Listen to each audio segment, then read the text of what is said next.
Vita, Juan José Manauta.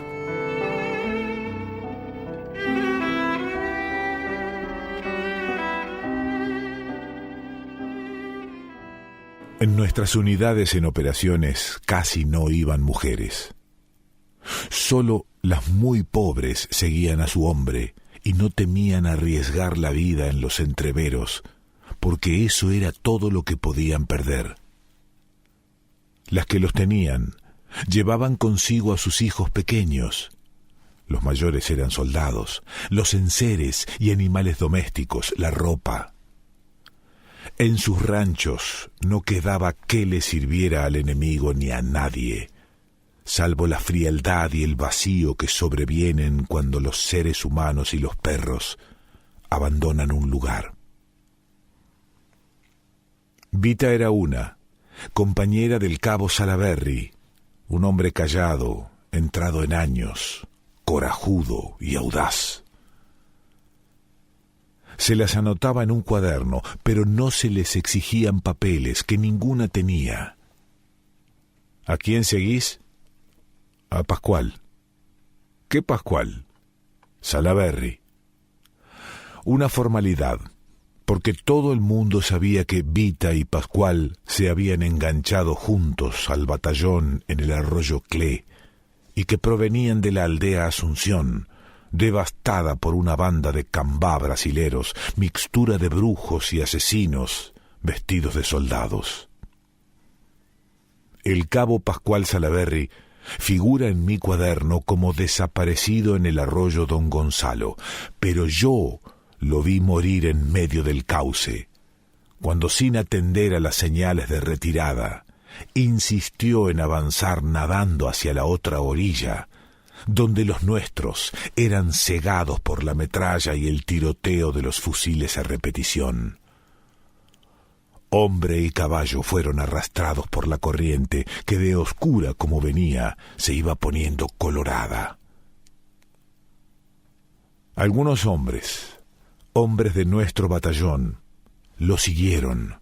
Cruzaron nomás el arroyo tras él en una especie de huida hacia adelante, encabezados, sable en mano, por el mayor Ponciano Alarcón y por el teniente Dionisio Ereñú. Esa maniobra desolada y confusa, peregrina y sorprendente hasta para los que la ejecutaron, detuvo por un día entero a la tropa enemiga que estaba ganando la batalla. Yo creo que ese ataque suicida fue inspirado por la desobediencia de Pascual Salaberry. Así lo reconoció más tarde, a las puteadas, el mayor Alarcón. ¿Qué mierda se creerán que es una maldita orden? Cuando ya el cabo Salaberry y los que lo siguieron no podían compungirse, y algunos ni siquiera oírlo. Los demás obedecimos y nos retiramos, muchos sin habernos mojado siquiera las bolas en el arroyo. Solo 24 horas más tarde, nuestra retaguardia vio aparecer al mayor y al teniente y a Vita, obligada por los dos, pues no quería dejar la costa del arroyo, donde también había visto morir a su hombre. La traían atada a los bastos de un burro que tironeaba el propio mayor. «Hacete cargo», me dijo. «Es la mujer de Pascual. No quería volver, la muy estúpida. ¿Sabés lo que hubiesen hecho de ella los otros si la agarraban?» «A la orden, mi mayor. Pero, ¿qué pasó del otro lado?» «Asqueroso y terrible, carajo. Ya nadie quiere obedecer en este condenado ejército.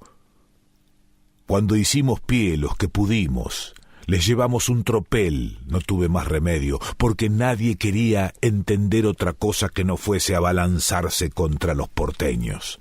Fue una carga tan furiosa y desatinada que los asustó. A esta la encontramos de vuelta en medio del arroyo, tal como la ves, gritándole a los otros que la oían muy bien desde la costa, riéndose a carcajadas: «Vengan y degüéllenme, hijos de puta, vengan y cójanme si pueden, los voy a capar a todos con el sable de mi marido». Después que aguantó la risa, él también. El mayor agregó: la tuve que arrastrar de las mechas. Ereñú consiguió este burro, la atamos y aquí está. No la pierdas de vista, tené cuidado. No te quiera acapar a vos también. Vita llevaba cruzado al pecho, en medio de sus 2 lozanas tetas, un sable de munición que sería el de su marido. Colegí que me iba a arañar o a morder cuando la desatara. En cambio se puso a llorar como una criatura.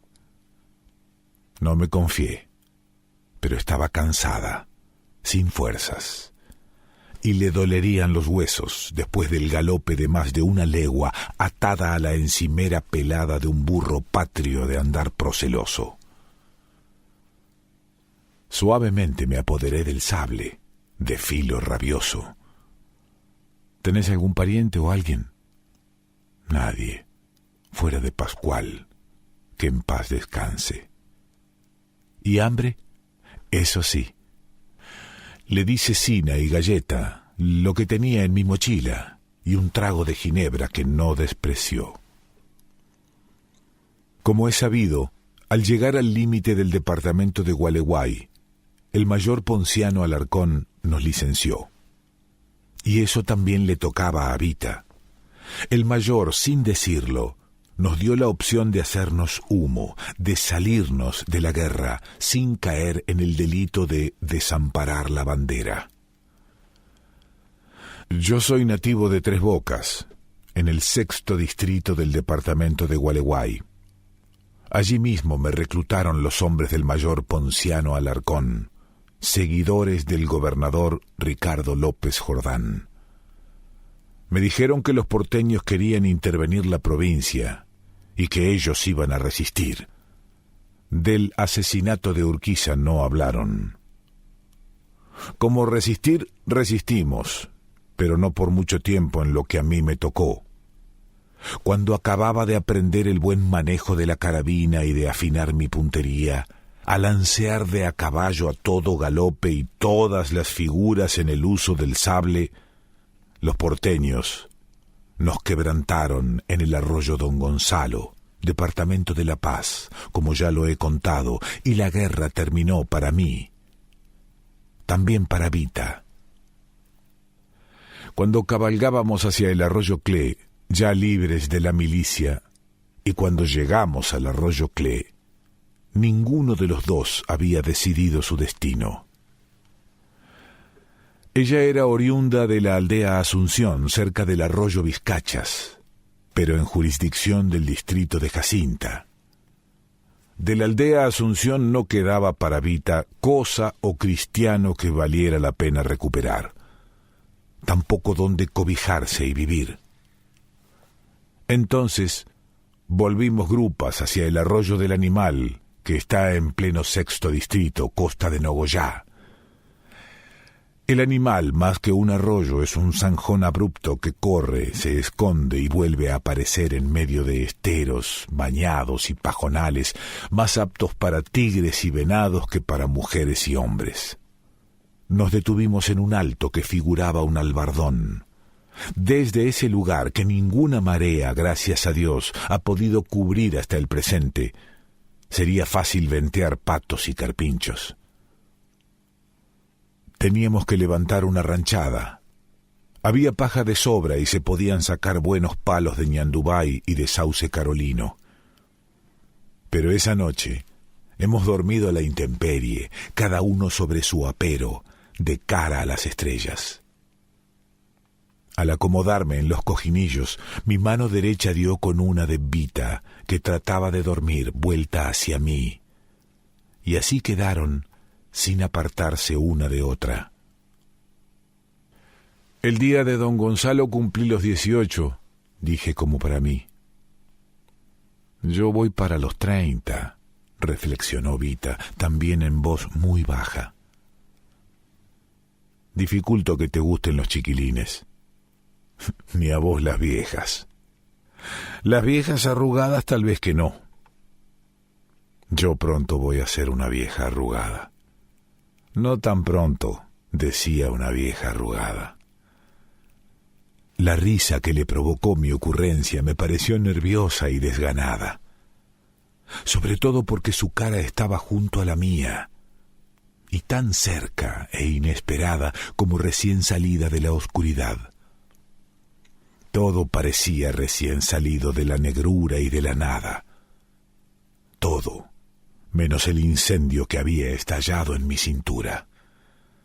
Me aflojé el tirador y me uní a ella, tal como querían sus brazos y sus labios. Yo era nuevo en eso, recién llegado, pero en ese momento habría sido capaz de derrotar a los porteños por mí solo. Ningún vendaval, que allí soplan fuerte desde el sur, ha podido hasta ahora voltear nuestro rancho de la Costa del Animal.